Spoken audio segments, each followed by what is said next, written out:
So welcome back to Peter Tries.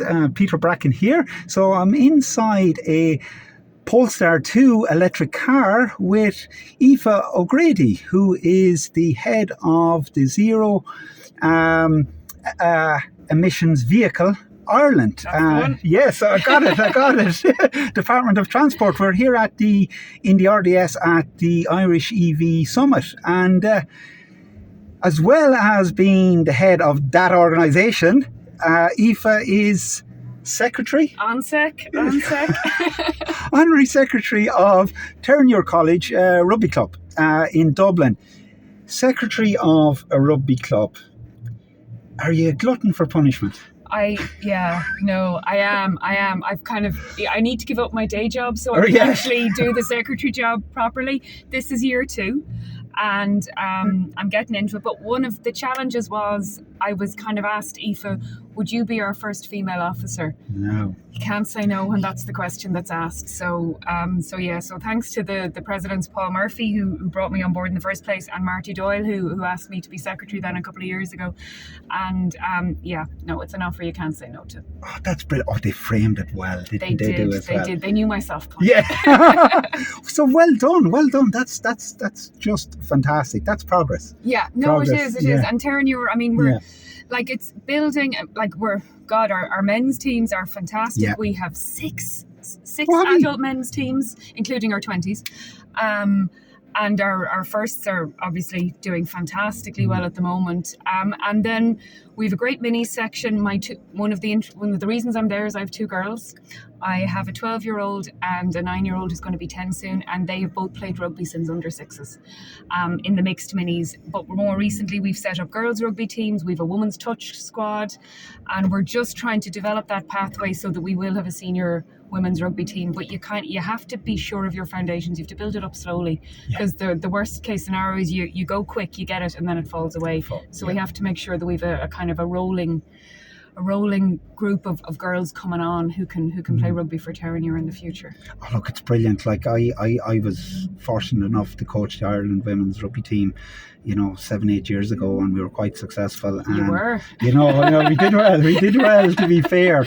And like the way the game has taken off, like the few years before that, it started to really take off. I think that team did a lot to really push it on. Was actually one of that team, Larissa Muldoon. Oh, Larissa. She was the one who kind of said, Aoife, you need to do a girls only thing here. Yeah, it was her who inspired us from the beginning. So she came down, and she was a women's development officer in Leinster before she took up the post at Railway Union. And she was the catalyst, whispering in my ear. So well done, Larissa. Well done, Larissa. Fair play. Yeah, she was a good scrum half. Is she still playing? She was recovered. I don't know if she's still playing. She's coaching now. She was coming back from an injury. When I was talking to her, she was an ACL, I think. Oh, that's right. So it took a while. She'll be back. Yeah. Be back. I must research. I was going to say stalk her and see if she's still playing. No, Larissa, I'm not going to stalk you. It's all right. That's not very PC. No, it's not.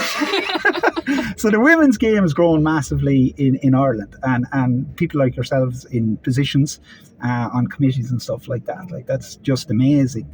And we're here at this EV show, and I travelled to every rugby club in Ireland in an electric car there a couple of weeks ago, and it was brilliant. And what I found that clubs are really open to alternative ways to save money, and also make money, maybe, and help, and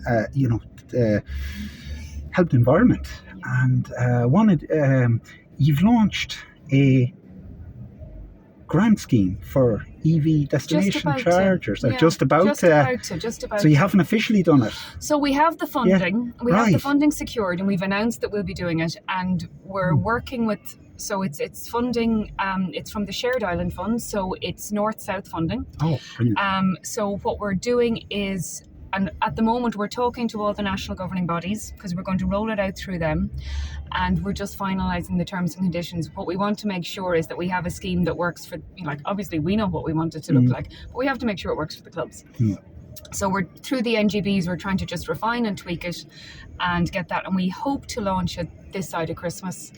And then that will put out what we're at. But basically what it will do is it will give funding for community-based clubs really to put in EV charging, to install the EV charging. And then being involved in Terenure myself, I know, like, you know, you're trying to keep the rugby club on the road. You're trying to fund the rugby, but also we have it because of our huge mini section. We're a real community-based club.